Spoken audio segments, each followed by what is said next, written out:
Hi everyone, welcome back to my YouTube channel Mannu issue ACCA classes. आज के video में हम लोग एक वापस लॉन्ग क्वेश्चन करेंगे और ये आपका मैनेजमेंट अकाउंटेंट से है और क्वेश्चन का नाम है मिस्टर ग्रोव। हालांकि पहले भी हम लोग ने 3 की 2 लॉन्ग क्वेश्चन सॉल्व किया है। अभी मैं इच डे एक लॉन्ग क्वेश्चन का वीडियो डाल रही हूँ। बिकॉज स्टूडेंट काफ़ी स्ट्रगल कर रहे हैं क्वेश्चन सॉल्व करते वक्त, for them I am making this video. I hope आप बेनिफिट हो रहे होंगे इस वीडियो देखकर। एंड यस, अगर कोई हेल्प चाहिए, इसके अलावा भी आपके पास कोई कंफ्यूजन या फिर क्वेरी है, you can reach out to me any of my social media platform. सारा का लिंक आपको डिस्क्रिप्शन बॉक्स में मिल जाएगा और you can search Mannu issue any like on Facebook और इंस्टाग्राम और टेलीग्राम में भी चैनल क्रिएट किया है मैंने, अभी जस्ट चैनल क्रिएट किया है मन्नू इशू करके। आप वहाँ पे भी मेरे से डाउट पूछ सकते हो एनीवेयर। कोई चार्जेस, कोई सब्सक्रिप्शन, कोई कुछ नहीं पे करना पड़ेगा आपको। वीडियो पूरा फ्री में मेरे यूट्यूब पे अवेलेबल मिल जाएगा। ओके, एंड साथ में 24/7 आपका क्वेरी भी एड्रेस हो जाएगा। ओके, आज इस क्वेश्चन को करते हैं मिस्टर ग्रोव। और क्वेश्चन सॉल्व करते वक्त मैं उन मिस्टेक को भी हाईलाइट करूंगी जो स्टूडेंट करते हैं एग्जाम में, एंड लास्ट में अगर कम मार्क्स आया सो दे रिग्रेट कि मैं फेल हो गया, मैंने सब कुछ पढ़ा था but they don't know why they have been failed. Okay, वो चीज भी हाईलाइट करूंगी। Mister Grove started trading in 2003 selling one product wheelbarrows on credit to small retail outlet. The following budgeted information for 20x4 has been gathered. Credit sales मतलब ये sales उधार में ये सामान जो है उधार में बेचा गया, पैसा आया नहीं है।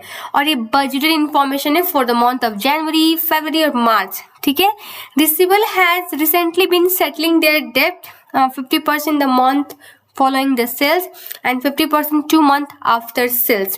A prompt payment discount of 3% is offered to those receivables paying in the following month. अब सी, ये सेंटेंस बहुत इंपॉर्टेंट है, बहुत। क्यों? अभी सेंटेंस में क्या लिखा है आपका जो हम लोग सेल्स कर रहे हैं, सपोज जनवरी में 12,000 सेल किया, ये उधार में बेचा है, इसका 50% जो है वो नेक्स्ट मंथ रिसीव होगा। यहाँ पे बोल रहा है 50% इन द मंथ फॉलोइंग सेल्स इसमें हुआ एंड फॉलोइंग मंथ इज फरवरी, मतलब 12,000 का 50% 6,000 इस मंथ में रिसीव होगा। अब 6,000 तो और बाकी है, और जो रिमेनिंग 50% 2 मंथ आफ्टर सेल्स, मतलब ये सेल्स हुआ एंड 2 मंथ मीन्स मार्च में, मतलब ये 12,000 5,000 यहाँ मिलेगा और 5,000 यहाँ मिलेगा। ठीक, और जो 5,000 ये नेक्स्ट मंथ में मिल रहा है उन लोगों को 3% डिस्काउंट भी दिया जाएगा। ठीक है, यहाँ तक clear? A gross profit margin is expected to be 25%, मतलब अब ये सेल्स हो रहा है, इसमें 25% ग्रॉस प्रॉफिट मार्जिन है, रिमेनिंग 75% हमारा कॉस्ट ऑफ सेल्स है। Due to an anticipated continuous increase in the sales, Mr. Grove intends to increase inventory level in the March 20x4 by 2,000.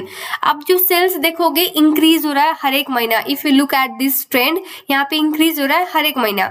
इसीलिए मिस्टर ग्रोव ने क्या प्लान किया, अब हम लोग अपना इन्वेंट्री भी इंक्रीज करेंगे। By how much? 2,000. It is intended that the payable balance is increased by 3,000 to ease the cash flow in the same month. अब जो पेबल बैलेंस भी है वो भी इंक्रीज करेंगे। सपोज हम लोग को 12,000 पे करना था, बाकी था सप्लायर को पे करना, अब वो 3,000 ऐड करेंगे, 15,000 रह जाएगा पे करना, मतलब अब हम लोग 3,000 कम कैश पे करेंगे पेबल्स सप्लायर को। ठीक है, 3,000 कम पे करेंगे, जितना बाकी उसमें 3,000 कम पे करेंगे। Okay, all right. नेक्स्ट क्या है हमारा? ओके, अब requirement, calculate the budgeted cash that will be receive in the March 2024 to the nearest dollar. अब यहाँ पे क्वेश्चन ने बोला कि तुम्हारा बजटेड कैश कितना रिसीव होगा in the month for the month of March. ठीक है, मैं टेबल कॉपी पेस्ट कर लेती हूँ, so it will save our time. Okay,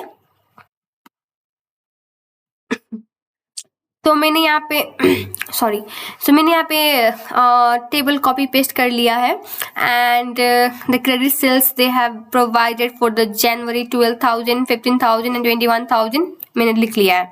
अब रिसीवल की बात आती है, कितना कितना रिसीव होगा, कब कब। तो जो हमारा बाकी है, जो सेल्स हुआ है, जैसे जनवरी में 12,000 बाकी है, सो ये सेंटेंस जैसे मैंने एक्सप्लेन किया, ये 12,000 में से 50% यहाँ पे रिसीव होगा नेक्स्ट मंथ, और बाकी का 50% will receive after 2 month of sales. So sales हमारा जनवरी में हुआ है, तो इसका 2 मंथ मार्च हो जाएगा, सो 50% यहाँ रिसीव होगा। सिमिलरली अगर मैं फेब की बात करूँ, फेब में भी 15,000 का 50% मार्च में रिसीव होगा, एंड रिमेनिंग यहाँ पे 7,500 जो था बचा हुआ, ये आपका अप्रैल में जाके रिसीव होगा। मार्च के लिए भी वही फंड है आपका, इसका 50% यहाँ अप्रैल में रिसीव होगा और रिमेनिंग 50% आपका मई में रिसीव होगा। ऑलराइट, यहाँ तक क्लियर है। अभी डिस्काउंट की बात है, और स्टूडेंट एग्जाम प्रेशर में ये डिस्काउंट को लगाना भूल जाते हैं। अब आपने सब चीज किया, डिस्काउंट नहीं लगाया, आंसर रॉन्ग आया, 3 मार्क लूज कर लोगे आप। So be careful, be careful. आपको डिस्काउंट लगाना पड़ेगा, वो भी कब, जो नेक्स्ट मंथ में पेमेंट आ रही है उस वाले में। So 3% here, no sorry 97%, we are giving the 3% discount ना, राइट, ओके। एंड इसमें अगेन 3% डिस्काउंट, इसमें भी 3% डिस्काउंट। हालांकि question is only asking for the month of March, मैं सारा का निकाल रही हूँ to make your concept clear, ठीक है। सो मार्च का हो गया, ये दोनों जो फिगर है ये हम लोग रिसीव करेंगे मंथ ऑफ मार्च, एंड इसको टोटल करने पे how much we are getting, adding this to our total is 13,275। अब दूसरा मिस्टेक जो स्टूडेंट करते हैं, मान लो ये पॉइंट में आया होता तो पॉइंट में उठा के डाल देते हैं, विच इज इनकरेक्ट। क्यों? क्वेश्चन आपको नियरेस्ट डॉलर में बोल रहा है, ठीक है, नियरेस्ट डॉलर में बोल रहा है, means you need to write 13,275, nothing else. दूसरा मिस्टेक, कभी कभी क्वेश्चन बोल देगा 2 डेसिमल प्लेस, अब यहाँ पे तो डेसिमल आया नहीं है, डेसिमल में क्या डालोगे? सो इन दैट केस आपको 0.00 लिखना पड़ेगा, ठीक है। नहीं लिखोगे तो आंसर नहीं, मार्क्स नहीं मिलेगा आपको, 3 मार्क्स बिल्कुल नहीं मिलेगा। सो बी केयरफुल, ठीक है। अगर यहाँ पे नियरेस्ट डॉलर बोला है, in that case 13,275 is fine, but अगर 2 डेसिमल प्लेस या 1 डेसिमल प्लेस बोला है, इन दैट केस आपको ऐसे लिखना पड़ेगा 0.0। अगर 1 डेसिमल प्लेस बोला है तो ऐसे, ठीक है। अगर 2 बोला होता तो फिर डबल करते हैं ऐसे, बट डेसिमल के बाद 0 भी रखना कंपलसरी है in order to get the 3 marks, अगर डेसिमल में बोला है तो। बट इस केस में नियरेस्ट डॉलर बोला है, so that's fine, we can only keep 13,275, that's perfect, okay. Next question, calculate the budgeted payment to suppliers in the March 20x4 to the nearest dollar. अब payment की बात आ रही है, ऑलराइट। ये मैंने अगेन क्रेडिट सेल को copy कर लिया है, बट यहाँ पे मैंने कॉस्ट ऑफ सेल्स कैलकुलेट किया है। वो कैसे? जब ग्रॉस प्रॉफिट 25% है, so remaining 75% the cost of sales, तो मैंने सारा का कॉस्ट ऑफ सेल्स निकाल लिया। हालांकि it's not required, but to make your concept clear मैं ये कर रही हूँ। एंड क्वेश्चन ने कहा कि अब ये जो मिस्टर ग्रोव है, he is planning to increase inventory by 2,000 in the month of March. अब हमारा इन्वेंट्री इंक्रीज हो जाएगा 2,000 से। इतना करने के बाद we don't know what is the purchase figure, क्योंकि परचेज फिगर पता चलेगा तो पता चलेगा कि हमारा पेबल्स कितना है, टोटल पेबल्स। वो पता होने के बाद देन हम लोग को पता चलेगा हम लोग ने कितना कैश पे किया, राइट। अब वो कैसे पता करेंगे कि हमारा परचेज फिगर क्या है? उसके लिए फॉर्मूला क्या है हमारा कॉस्ट ऑफ सेल्स का, opening inventory plus purchase and minus closing inventory. ये तो सबको पता होगा, right. So cost of sales क्या है for the month of March? It's 15,750, यहाँ तक तो क्लियर है। Opening inventory we know 0, purchase हमको कैलकुलेट करना है, so I will keep P, and closing inventory 2,000, जो कि अब ये प्लान कर रहा है ना मिस्टर ग्रोव की इन्वेंट्री को 2,000 से इंक्रीज करेंगे, ठीक है।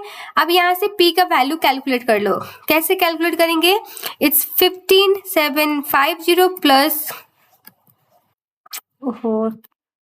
प्लस 2,000। ये करने के बाद हमारा परचेज फिगर आ गया। So that means total payables is 17,750। But question क्या कर रहा है? अब हम लोग पेबल्स को 3,000 से इंक्रीज करेंगे, मतलब अब हम लोग पूरा पे नहीं करेंगे, इससे 3,000 कम पे करेंगे, ठीक है, हम लोग पहले क्या करते थे, जितना खरीदा उतना पे कर दिया कैश में, बट अब 3000 कम पे करेंगे क्योंकि हमको पेबल बैलेंस, मेरा बकाया जो है वो 3000 से इंक्रीज करना है। सो अब यहाँ पे हम लोग 3000 माइनस कर देंगे। अब जो बाकी का अमाउंट रहा ये हम लोग कैश पेमेंट कर देंगे सप्लायर को, और ये बजटेड फिगर है for the month of March. Again यहाँ पे मिस्टेक क्या स्टूडेंट करते हैं, टू द नियरेस्ट डॉलर बोल रहा है। So again we need to write 14750। ठीक है, ये फॉर्मेट जरूर देखो एग्जाम में, किस फॉर्मेट में आपका एग्जामिनर आपसे आंसर मांग रहा है, otherwise you will lose 3 marks. Perfect, so we are done with B as well. And अब चलते हैं रिक्वायरमेंट सी। अभी सी में बोल रहा है इंडेक्स निकालने को। ठीक है, इंडेक्स निकालने के लिए इट्स वेरी इजी। आपको जैसे यहाँ पे फेब का पूछ रखा है इंडेक्स, ठीक है, फेब का इंडेक्स निकालने के लिए what you need to do is, वो भी सेल्स का, calculate the chain base index for sales in the February and the March to the nearest whole number. ठीक है, अगेन कोई पॉइंट वगैरह नहीं रखना है होल नंबर में। अब यहाँ पे इसको निकालने के लिए आपको क्या करना पड़ेगा, सबसे पहले जो हमारा जिस मंथ का निकाल रहे उस मंथ का सेल्स ले लो, क्योंकि सेल्स का ही मांग रहा है, एंड फरवरी का सेल्स क्या है 15,000। देन बेस फिगर, नीचे का जो फिगर होगा प्रीवियस मंथ का सेल्स, जनवरी का सेल्स क्या है 12,000, ये कर दो। अब इसको हम लोग क्या करेंगे, इक्वल टू 15,000 डिवाइड बाई 12,000। अब स्टूडेंट मिस्टेक क्या करते हैं, वो जल्दी जल्दी में 100 से मल्टीप्लाई करना भूल जाते हैं और आंसर 1.25 रख देते हैं, विच इज इनकरेक्ट। आपको यहाँ पे 100 से मल्टीप्लाई करना पड़ेगा and you need to write 125 for the month of फरवरी। सिमिलरली मार्च का भी निकाल लो, इट्स वेरी इजी। मार्च का भी ऐसा ही है। मार्च का सेल्स क्या है, मार्च का सेल्स इज आवर 21,000 एंड उससे पहले क्या है फरवरी का सेल्स 15,000 मार्च। ठीक है, सो ये 140 हो जाएगा। 100 से मल्टीप्लाई करना ना भूलें, otherwise you will lose your marks. ठीक है, okay. The product life cycle has the following incomplete statement has been made. The product life cycle has gap 1 stage. Mr. Grove business is in the gap 2 phase of the product life cycle. Select the word to complete the sentence. See, अब ये जो gap 1 gap 2 देख रहे हो, यहाँ से option pick out करना है। सो पहले वाला क्या बोलता है, product life cycle has dash stage. Product life cycle में 5 स्टेज होता है and I think you all are familiar with, है ना। सो ये इससे फैमिलियर हो गए क्या क्या हमारा स्टेज है। सो ऑल टुगेदर 5 होता है। Okay, and for the gap 2 अब इंट्रोडक्शन स्टेज है कि ग्रोथ स्टेज है, ये पता करना है। ठीक है, जैसे कि सबसे पहला स्टेज हमारा होता है डेवलपमेंट, कि हम लोग प्रोडक्ट बनाने के बारे में सोचते हैं। वो एक बार वो कंसेप्ट आया, सारा रिसोर्स इकट्ठा किया, वो प्रोडक्ट को बनाएंगे, फिर उसके बाद लॉन्च करेंगे, मतलब इंट्रोडक्शन स्टेज। इंट्रोडक्शन के बाद हमारा ग्रोथ आएगा, ग्रोथ के बाद मैच्योरिटी के बाद डिक्लाइनिंग। ठीक है, ये आता है ये स्टेज है। सो इंट्रोडक्शन यहाँ पे प्रोडक्ट लंच ही नहीं हो रहा है, प्रोडक्ट पहले ही लंच हो चुका है, यहाँ पे प्रोडक्ट पहले ही लॉन्च हो चुका है। ठीक है, सो ऑब्वियसली इंट्रोडक्शन की बात तो नहीं आती है, ग्रोथ वाला आंसर रहता है वो जो कि हमारा सेंटेंस को कंप्लीट करता है। And other thing that you can like कह सकते हो ग्रोथ स्टेज कैसे है, बिकॉज इंट्रोडक्शन में क्या होता है, हमारा जैसे प्रोडक्ट इंट्रोड्यूस हुआ रहता है तो सेल्स क्या होता है, कम होता है, बट यहाँ पे अगर सेल्स देखोगे ये इंक्रीज ही हो रहा है ना। So this one is again hints for the growth stage. ठीक है, एंड दूसरा सो ऑब्वियसली अब मैच्योरिटी फेज के लिए भी आपको यहाँ ऑप्शन तो नहीं है, बट मैच्योरिटी फेज में क्या होता है, हमारा सेल्स स्टेबल होता है। सो बट यहाँ हमारे केस में राइजिंग हो रहा है। सिमिलरली डिक्लाइनिंग फेज का बात करें तो हमारा सेल्स घटते जाता है, बट यहाँ पे क्या हमारा इंक्रीज होते जा रहा है। सो इसीलिए growth stage. So I hope आपको ये क्वेश्चन समझ में आया होगा। नहीं, मुझे कमेंट में लिख के बताएं कैसे समझे। अगर नहीं समझे मुझे फिर से बताना, मैं फिर से रिकॉर्ड करूंगी या फिर आपको पर्सनली समझाऊंगी। बट आई होप आपने वीडियो एंजॉय किया होगा। लाइक करके जरूर बताना एंड सब्सक्राइब करना ना भूलना चैनल को। Thank you so much, have a good day.